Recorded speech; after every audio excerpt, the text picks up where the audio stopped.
Bom, boa noite pessoal, tudo bem? Na aula de ontem de musculação tentei postar o vídeo de uma forma, demorou pra caramba, complicou pelo tamanho, não deu pra descomprimir, né? Aí depois, não sei se vocês perceberam, do meio pro final da aula eu coloquei os links no YouTube. Então vou tentar fazer agora as aulas fracionadas em algumas partes para ficar menor e no YouTube, beleza? Então vocês estão lembrados da aula passada que deu um problema no PowerPoint. Então muitas figuras vocês não viram, eu comentei, mas vocês não viram. Então eu vou falar de algumas coisas que eu comentei na aula passada, mas agora um pouco mais de forma ilustrativa, tá? Então, para relembrar, que já faz alguns dias que a gente não tem aula, a forma como o Antônio Carlos Gomes, que é o autor, ele entende o treinamento como um todo, o sistema como um todo, ele entende nesse desenho. Então, esse triângulo com SC, ele entende que compreende o sistema de competição, né, que são as manifestações específicas de cada modalidade e até de cada competição. Às vezes, a mesma modalidade, em competições diferentes, tem demandas diferentes. Isso é importante. Dependendo do campeonato, mesmo sendo a mesma modalidade, você tem que pensar um pouco diferente. Dentro desse SC, desse triângulo, nós temos o sistema de treinamento, e aí é uma coisa super importante, é o modo, é o modelo, né, que aí engloba número de sessões, frequência, intensidade, volume, engloba tudo. Então, é o que a gente usa para treinar as capacidades físicas propriamente ditas, o rendimento esportivo, onde a gente busca o rendimento esportivo propriamente dito. E nós temos um sistema de fatores complementares que eles podem potencializar ou atrapalhar o nosso rendimento, que são coisas super importantes. A gente talvez não pode, a gente não pode chamar como fundamental, porque pode ser muito pesado, mas a verdade é que elas são super importantes e diferenciam bastante o rendimento esportivo que a gente pode ter ao longo de um período, que são os apoios da parte psicológica, da parte da medicina, da fisioterapia, da nutrição, da massoterapia e de vários outros setores, tá? Então a capacidade que nós temos de render, de desenvolver, de ter o resultado, ele é uma junção de vários e vários fatores. Então nós temos a parte técnica, né, que é super importante, então capacidade coordenativa e aptidão de movimento, que são as coisas mais diretas. Temos as condições e as capacidades físicas, então cada modalidade demanda de uma forma específica essas capacidades. Então esses dois eixos aí são as coisas óbvias, né? As coisas principais, que são muito importantes. A gente fala que é óbvio porque é o que a gente mais enxerga, mas não é simples de trabalhar. Só que também não é apenas isso. Então, lembrando daquele sistema de fator complementar e lembrando daquele sistema do Antônio Carlos Gomes, a gente vê um esquema aqui do autor Reineck e ele comenta, né, das capacidades cognitivas em relação à parte tática, a parte de sociabilidade, os fatores constitucionais e físicos relacionados à aptidão física e as capacidades psíquicas. Então, se vocês forem perceber, a parte principal que a gente comentou no início são partes condicionantes, são partes que a gente aprende, né? Algumas outras, como a questão de fatores constitucionais, são coisas que a gente já nasce com predisposições, nós temos que otimizar isso. Então, estatura, então o biotipo, capacidade de aprimorar o ganho de massa muscular ou de perder gordura, algumas coisas elas tem algumas diferenças de indivíduo para indivíduo, legal? O que é mais importante de a gente entender e conceber é que a nossa capacidade de rendimento, o nosso rendimento em determinado treinamento, em determinada sessão, em determinada competição, é uma junção desses fatores. Então, um exemplo seria a gente, uma equipe ou um atleta, ele render de forma muito distinta em duas provas, por exemplo, em dois campeonatos próximos. Por quê? Porque essa capacidade de rendimento é o resultado final. Então, se essas coisas que estão em volta, que dão suporte, elas se alterarem, o rendimento também vai se alterar, tá? Por isso que é importante a gente considerar isso. Lembrando que a gente estuda e olha esses estudos com atletas de alto rendimento e transfere para a gente. Então, o nível, o grau de exigência para nossos alunos, ele é um pouco menor, mas a ideia é a mesma, né? O que é importante é a mesma coisa. Aonde a gente quer chegar em relação a estrutura de treinamento é o mesmo. As nossas exigências, as nossas cobranças, elas são menores de acordo com a necessidade e de quem é o seu aluno, tá? Mas a ideia ela é a mesma, tá? Quero alcançar o sucesso. Então, com atletas você pode cobrar mais, exigir mais, com os outros alunos você cobra menos, exige menos. Mas a ideia é atingir o sucesso, seja ele em competitivo ou questões de saúde ou estética. Então, nesse sistema de cone, nós temos o treinamento físico aqui embaixo, mostrando que é a base de tudo. E depois a gente vai subindo para a parte técnica, a parte tática e também a parte psicológica. Não confundam entendendo que tem a parte de cima do cone é a parte mais importante. E não é bem assim, pelo contrário. O que estrutura a parte inicial, que é o treinamento físico, é a parte mais importante, né? O que está dizendo é que o rendimento final ele depende de algumas coisas. E essas coisas têm uma certa escala. Não adianta você estar super preparado para a competição ou para treinar se você falta, se você não treina, se você faz numa duração inferior à que te pedem, se você faz numa intensidade inferior à que te pedem. Não adianta nada, estou preparado, mas não treina, né? Agora, pensando em indivíduos que estão muito treinados, você vai ver que a diferença técnica é uma coisa importante no rendimento.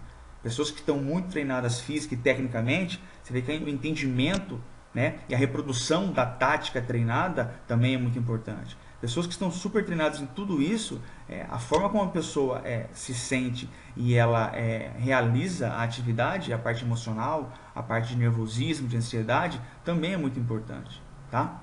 E isso a gente vai ver numa escala menor nos nossos alunos, pensando no quanto eles se cobram, no quanto ele está distante da sua meta e o quanto a ansiedade que ele tem para alcançar, da forma como ele encara essas adaptações, tá? Então tudo isso é uma coisa que a gente tem que trabalhar. E aí, pensando num planejamento a longo prazo, repetindo pela milésima vez, independente se é atleta ou se é aluno, a diferença vai ser o nível de cobrança, nós temos essa estrutura. Bom, então essa estrutura, pensando num treinamento a longo prazo, né, de adaptações sólidas e rendimento crescente, então mostra uma parte que coisas que são mais importantes na base, para dar para possibilitar esse rendimento crescente, e as coisas que vêm depois disso, para aprimorar. Então nós temos os estudos detalhados de cada modalidade, nós temos as avaliações físicas e os diagnósticos que têm que ser feitos.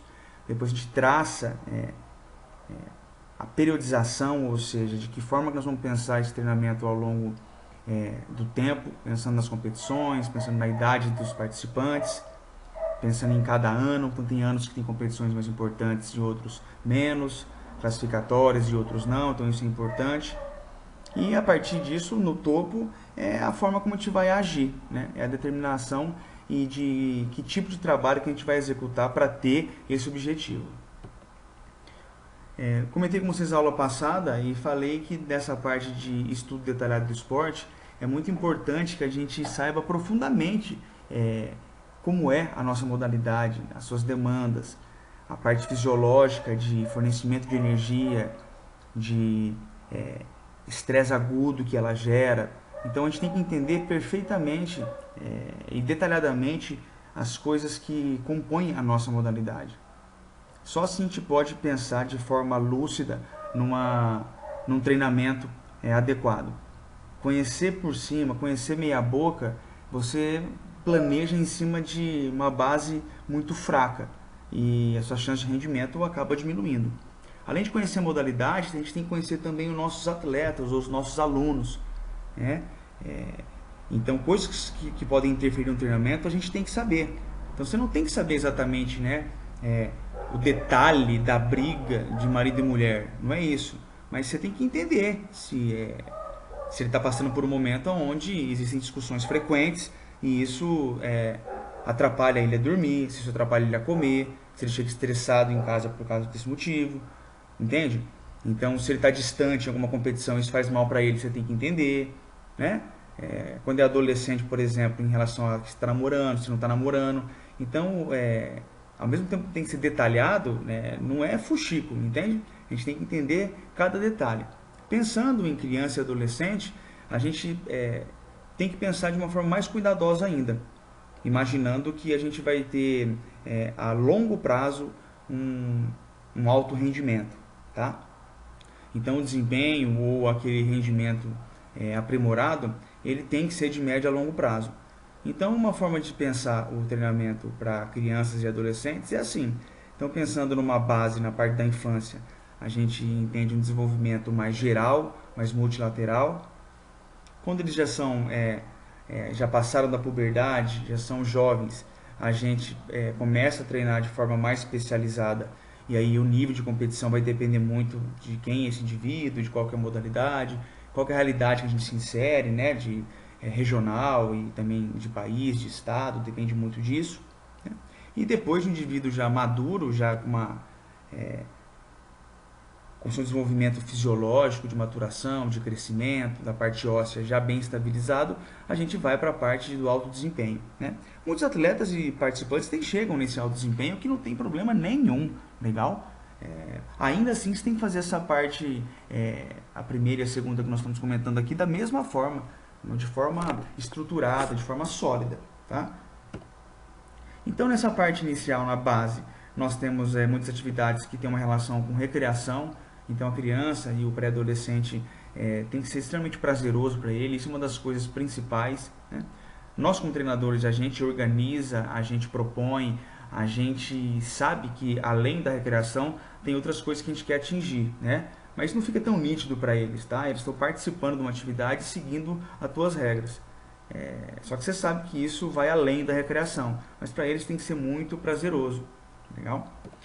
Já na parte intermediária, a gente já passou por um indivíduo para a parte inicial, ele já é um pouco maior, ele já tem algumas diferenças hormonais e também de massa muscular, de massa óssea e estatura. Então, as competições elas são um pouco mais recorrentes, e aí competições de níveis regionais, estaduais, talvez até nacionais, mas assim, o nível de cobrança, o volume, a intensidade de treinamento ainda são a menos, não é como se ele fosse um atleta, tá? O rendimento dele já tem que subir, tem que se elevar, mas não é uma coisa tão massiva. A parte de cima já é uma parte onde ele já passou por essas duas etapas e o treinamento ele já pode ser muito mais focado, né? Muito mais especializado. E aí o volume já está maior, a intensidade já está maior, os prós e os contras também já estão muito mais nítidos, tá? Por isso que ele tem que ter uma estrutura já sólida para suportar